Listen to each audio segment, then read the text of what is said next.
Here we go. In 5, 4, 3, 2.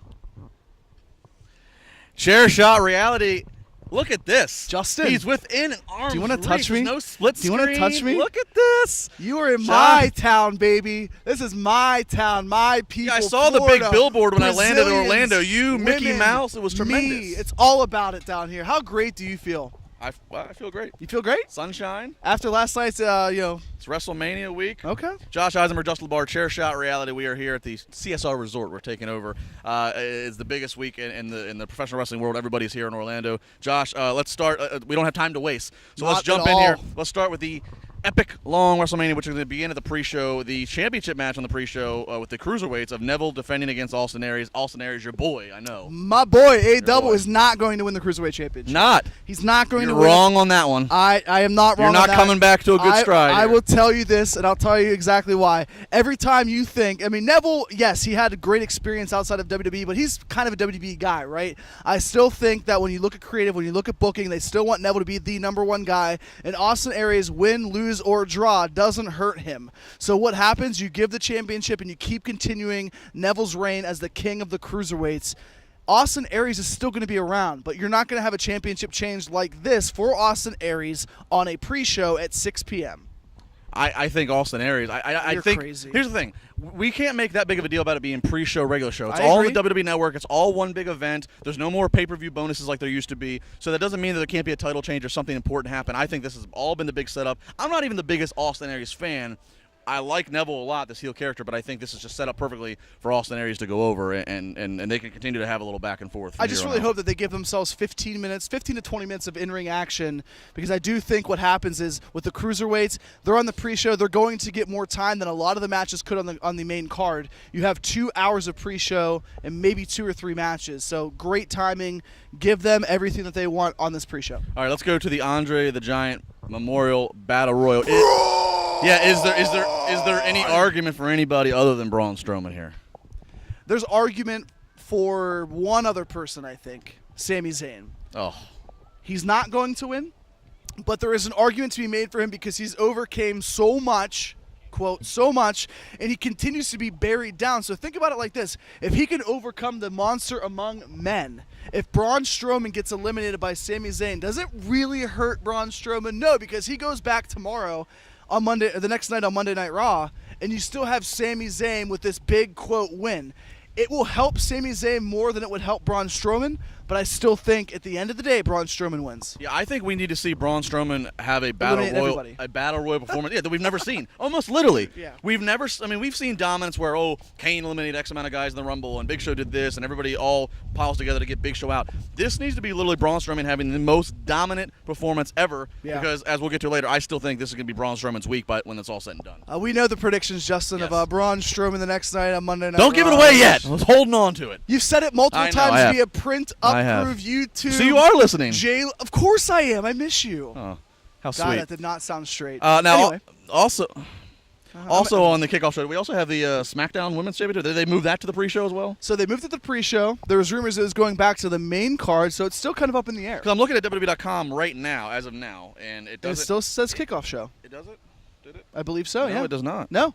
No, So it now doesn't. it is on the main card. There was some gripe on social media, as everybody You know knows. what? You know what's on the kickoff. So actually, no, that's just those two. Everything else, those are the only 2 matches we just did that have kickoff. So right, let's go. so to let's whatever, open up whatever the it is. card. SmackDown Women's Championship. SmackDown Women's Championship. We have a strong style actually right here who wanted to chime in apparently on the Women's Championship. Jeff is a long-time CSR fan. Who's this jabroni? Who is this Jamoke? He has Jabroni. he has a strong style shirt on. So Jeff, you're a big 5 Feet of Fury fan, and we're not talking about Subway. So who do you have winning this match? You know, I'm a big fan. They listened to the people and they moved it into the main show. They really deserve it. The Women's Revolution, it was on the front page of the USA Today. I don't know if you guys checked that out. But I have 5 Feet of Fury, Little Miss Bliss retaining. Got it. Little Miss Bliss, huh? LeBar? Asuka. No chance in hell. Asuka. You've got no chance. No. Or even Marie. Oh my God, no, Asuka.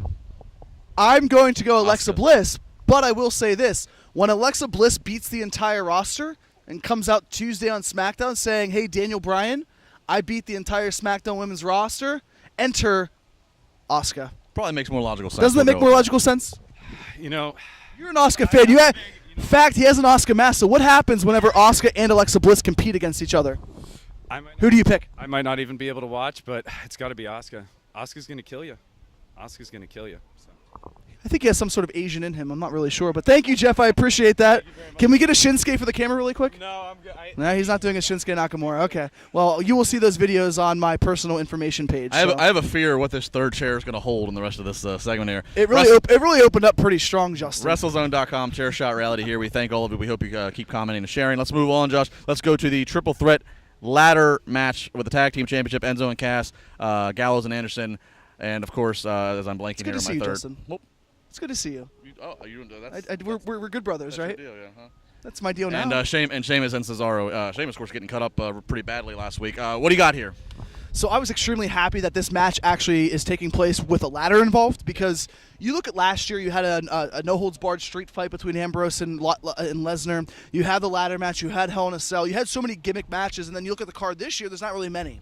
The non-sanctioned match, we'll talk about later on, was kind of like a street fight. But you needed this ladder to enhance this feud, to enhance this actual match, to give more intrigue. This is the perfect match to start off WrestleMania. I have no doubt in my mind this match starts off WrestleMania with Enzo and Cass. A ladder match, get the crowd going. I'm going to say Gallows and Anderson win. I think Gallows and Anderson retain. I understand how everybody's thinking, oh, this is the moment you're in Orlando. Enzo and Cass they started in Orlando. Yeah, everybody in NXT started in Orlando. You can't have the same story for everybody. I think Anderson and Gallows can get the heel heat, beating Enzo and Cass. Enzo's so close, grabbing that championship, only to fall to our boys, Gallows, Anderson. It's tough to say here because this obviously, you would think this makes sense, right? For Enzo and Cass, they haven't had the tag titles, but I do tend to agree that I think that this would be, Gallows and Anderson have had they've had an interesting year. They had a lot of hype coming in.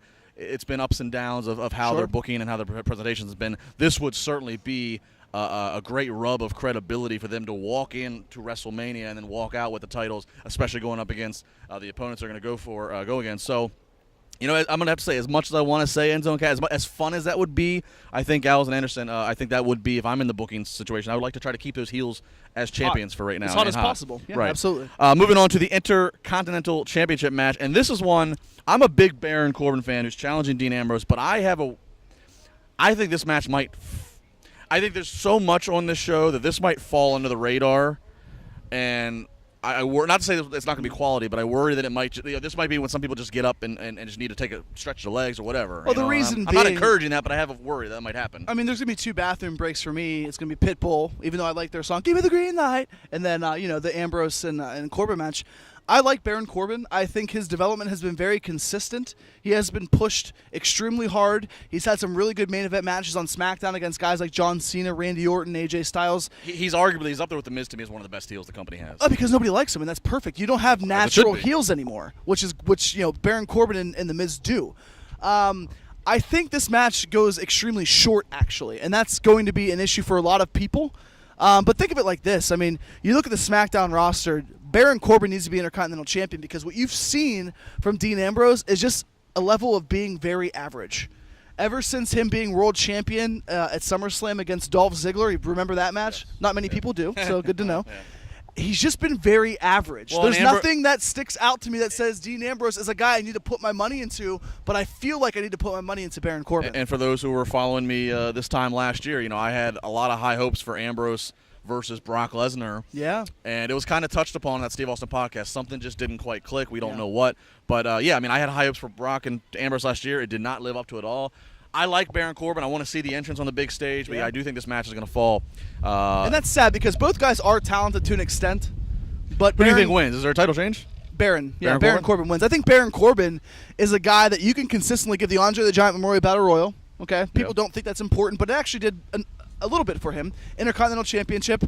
Why not start the streak with Baron Corbin? Ooh. We need somebody to take over the big dog. What are you drinking? What are you drinking there? You're getting bold, getting froggy. He is 1-0. I am bold. Ribbit. I am bold and beautiful. And this is the one episode we are allowed to drink on camera. We were told so. It's outside. Plus the wind's blowing, so we don't want to spill alcohol and waste. So that's why you're going to see awkward movements. It's a fact. Disclaimer. Fact. All right, let's move. United States Championship match. The match that many people think that should have been for the Universal title, but it is what it is. Kevin Owens going up against Chris Jericho, and Their insertion of the title is, of course, Owen saying, I'm going to take this title from you because you took my Universal title from me.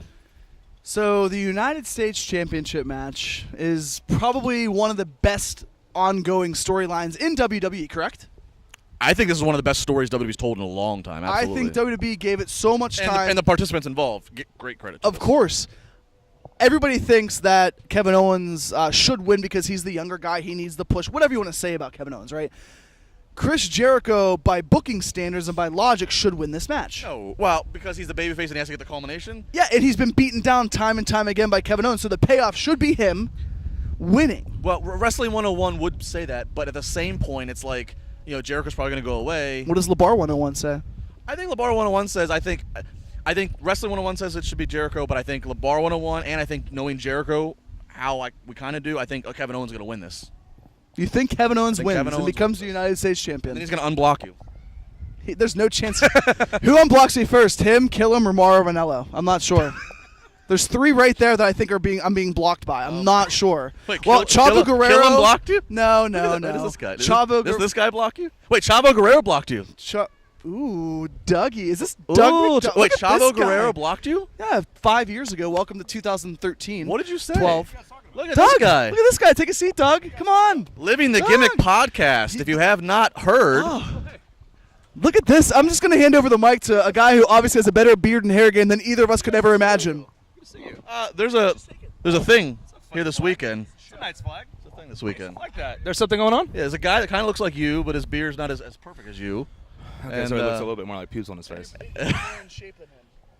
I don't know about that. He's but going, we'll see about he's that. going up, Probably. and he's going up against a guy that has charisma like me. So, what do you think here, Oh, Kevin Owens versus Chris hang on, Jericho? So you guys are talking about Chris Jericho and Kevin Owens? Yes. Because I have heard that I similarly look like Kevin Owens, but in better As shape. we so said, that's we fine. just Yeah, established absolutely, you just said that. What do you think? So about this match, that it has been Yeah, the give me a best soundbite build so I can take a drink. consistently. Yeah, give me a- Okay.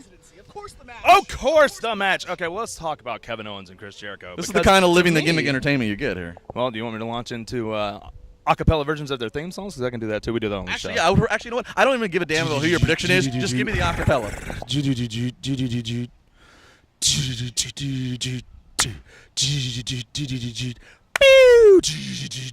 All right, now give me break Jericho. the wall down. Break the wall! Hey, there's people here. We're at a pool. Hey, guys. No, okay, so don't this even